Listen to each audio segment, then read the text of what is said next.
کہ تمہیں تو کوئی پہچانتا بھی نہیں ہے، بدنام اسلام ہوگا۔ اسلام کی بدنامی ہوگی کہ کوئی مدینے میں بتانے والا ہے نہیں۔ اور سنایا آپ نے کبھی کسی موقع پر آپ نے کہیں سنا ہو یا پڑھا ہو تو آپ بتائیے، یہیں سے عظمت رسول کی بات سمجھ میں آئے گی، کہ کبھی کوئی اختلاف صحابہ رسول میں ہوا ہو، مکے میں، مدینے میں، زمانہ حج میں، کبھی کسی دن کسی موقع پر جب سب لوگ بیٹھے ہوں اور بات یہ چھڑی ہو کہ بھئی چلو علی کے پاس، یہ عام طور پر جایا کرتے تھے۔ تاریخ میں بہت سے واقعات ہیں۔ کسی نے کہا ہو ہم کیوں جائیں، جیسے علی ویسے ہم۔ آپ نے توجہ فرمائی؟ اے ہم میں علی میں کیا فرق ہے؟ اسی منبر کے نیچے تو ہم بھی بیٹھے تھے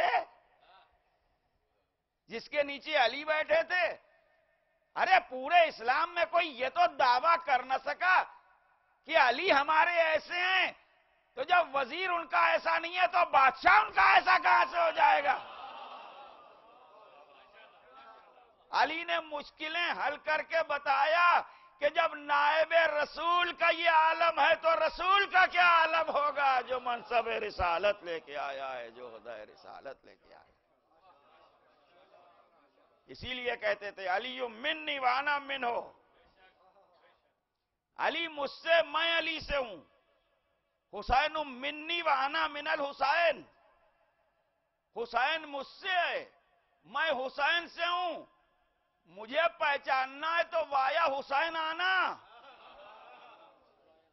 مجھے پہچاننا ہے تو علی کے ذریعے سے آنا، ورنہ اپنا ایسا ہی کہتے رہو گے، رسالت سمجھ میں نہیں آئے گی، عظمت سمجھ میں نہیں آئے گی، جلالت سمجھ میں نہ آئے گی۔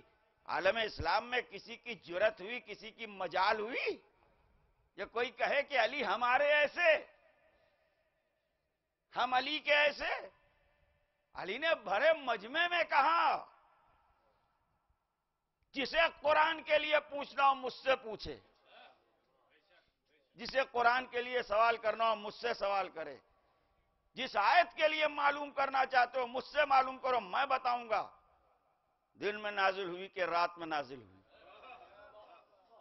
مکے میں نازل ہوئی کہ مدینے میں نازل ہوئی، ہموار زمین پر نازل ہوئی کہ پہاڑ پر نازل ہوئی، میں بتاؤں گا۔ یہ علی نے کہاں کہا، کس کے مجمع میں کہا؟ مہاجرین میں کہا، انصار میں کہا، اصحاب رسول میں کہا،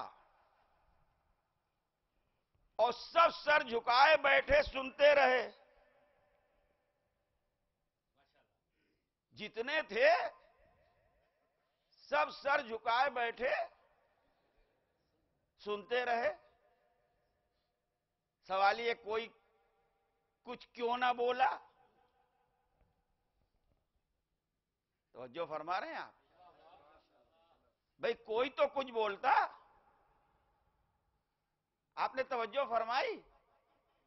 آپ پیرس میں، فرانس میں بیٹھ کے کہیں یہاں اپنے دوستوں میں، اپنے احباب میں جو آپ کے ملنے جلنے والے ہیں، تو بات کھپ جائے گی کہ آپ آئیے، پاکستان آئیے، آپ لاہور آئیے، میں آپ کو قلعہ دکھاؤں گا، شاہی مسجد دکھاؤں گا، علامہ اقبال کی قبر کہاں ہے میں آپ کو دکھاؤں گا، مینار پاکستان کہاں ہے میں آپ کو دکھاؤں گا، بھاٹی دروازے کا وہ امام باڑہ کہاں ہے جہاں حافظ صاحب پڑھتے تھے میں آپ کو دکھاؤں گا، موچی دروازے کا وہ قصر، وہ مکان کہاں ہے جہاں سے ذوالجناح برآمد ہوتا ہے۔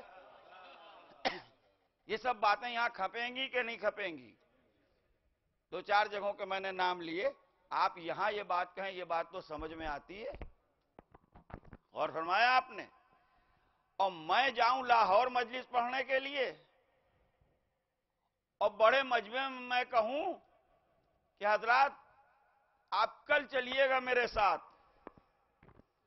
میں لاہور میں کہہ رہا ہوں، میں آپ کو دکھاؤں گا مینار پاکستان، میں آپ کو شاہی مسجد دکھاؤں گا، میں آپ کو علامہ اقبال کا مزار دکھاؤں گا، میں آپ کو شاہی قلعہ دکھاؤں گا، میرے ساتھ چلیے میں گامے شاہ کی کربلا دکھاؤں گا،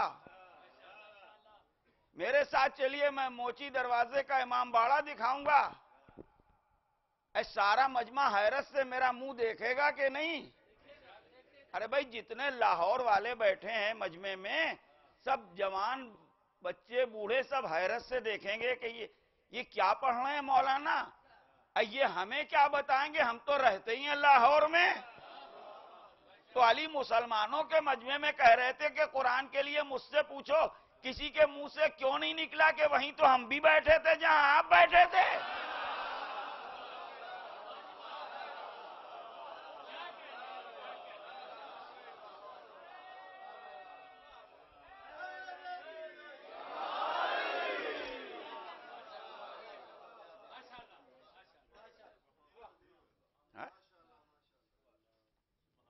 سب منہ باندھے سنتے رہے۔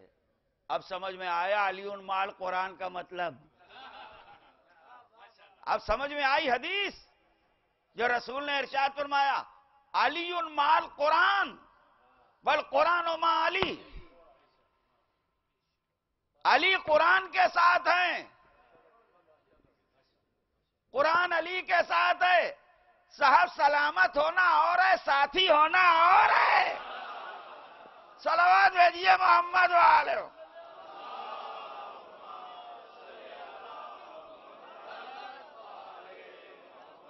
ایک اور صلوات بھیجیے محمد والے۔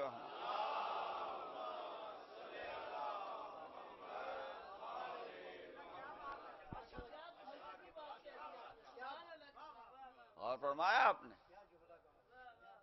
ملت مسلمہ سے صاحب سلامت ہوگی قرآن سے، کہ سال بھر کے بعد جب ماہ مبارک رمضان میں سامنا ہوا تو 2 انگلیاں سلام کی اٹھا دیں۔ شب قدر بھی آ رہی ہے،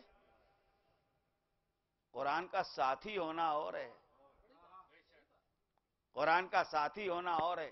علی وہ ہیں جن کے لیے کہا علی مال قرآن بل قرآن و ما علی، علی قرآن کے ساتھ ہیں، قرآن علی کے ساتھ ہے۔ بھرے مجمع میں علی نے کہا مجھ سے پوچھو، تو علی کے علم پر اجماع ہے، ساری دنیا مان رہی ہے۔ کوئی مسلمان یہ نہیں کہتا کہ علی ہمارے ایسے، جبھی تو کہا تھا جسے آنا ہو دروازے سے آئے۔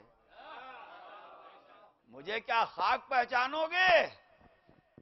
جب علی تک پہنچو گے تب میں سمجھ میں آؤں گا۔ انا مدینۃ العلم وعلی بابھا، مشہور حدیثیں، میں علم کا شہر ہوں اور علی اس کا دروازہ۔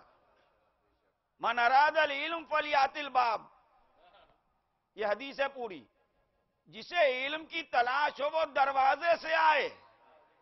آپ نے توجہ فرمائی، رسول نے اپنے پاس بلایا نہیں، علی کے پاس بھیجا ہے۔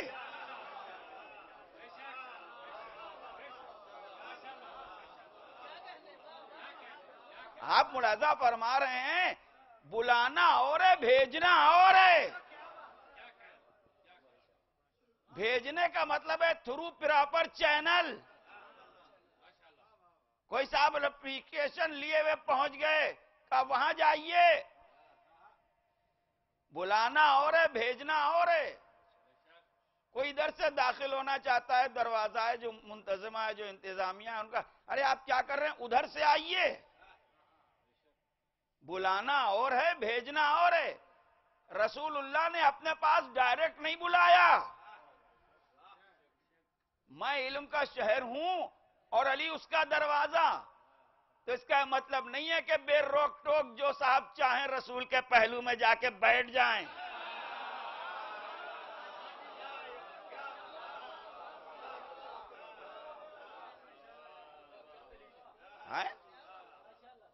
کیا کھیل تماشا سمجھ لیا ہے؟ من اراد العلم فلیات الباب، اسے علم کی تلاش وہ دروازے سے آئے، ادھر سے آؤ۔ سلمان یہ راز سمجھ گئے۔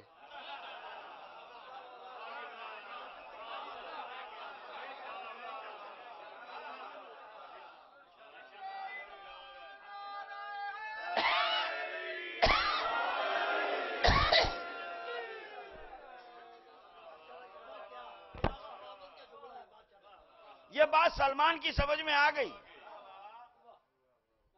یہ پوائنٹ ابو ذر کی سمجھ میں آ گیا، عمار سمجھ گئے، حذیفہ سمجھ گئے، حجر ابن عدی سمجھ گئے، ساسا بن سوحان سمجھ گئے، عمار یاسر سمجھ گئے، مقداد سمجھ گئے، رسول کی بات سمجھ لی، فائدے میں رہے۔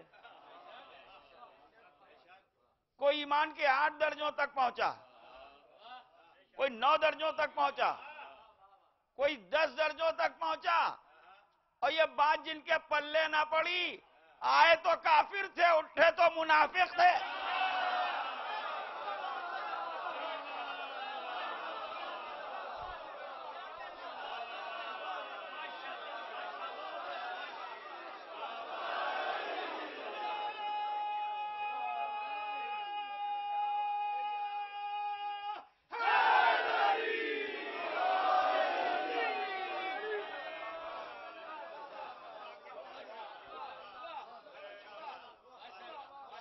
آپ نے بڑا فرمایا، یہ میں نہیں کہہ رہا ہوں، جابر ابن عبداللہ انصاری کا قول ہے، یہ جناب جابر ابن عبداللہ انصاری کا قول ہے،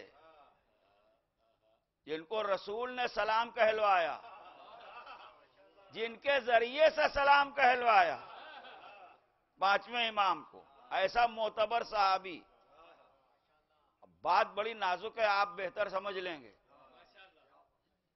جابر کا یہ قول ہے تاریخ میں، جابر کہتے ہیں ہم عہد رسول میں، یہ ہلکی بات نہیں، بڑی وزنی بات ہے، ہم عہد رسول میں، رسول اللہ کے زمانے میں منافقوں کو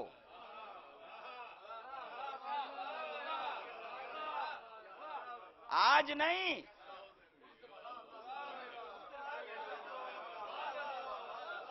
1432 میں نہیں، 1332 میں نہیں، 1232 میں نہیں، 12 ہجری میں بھی نہیں، عہد رسول میں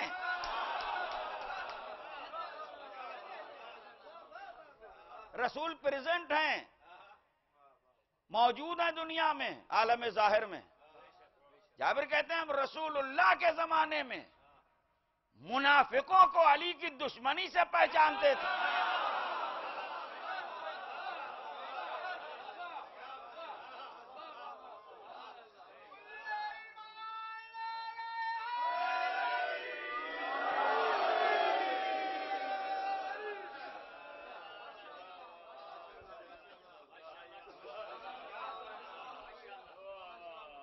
رسول اللہ کے زمانے میں ہم منافقوں کو علی کی دشمنی سے پہچانتے تھے۔ آپ کہیں گے اس میں تم نے کہا بڑا بھاری معاملہ ہے، بڑا خطرناک معاملہ ہے، جب آپ غور کریں گے تب خطرہ سمجھ میں آئے گا کہ یہ آسان کام نہیں ہے، یہ ہما شما کے بس میں نہ تھا، یہ جابر ہی کا کام تھا۔ آپ کہیں گے اس کا مطلب کیا ہے؟ اس کا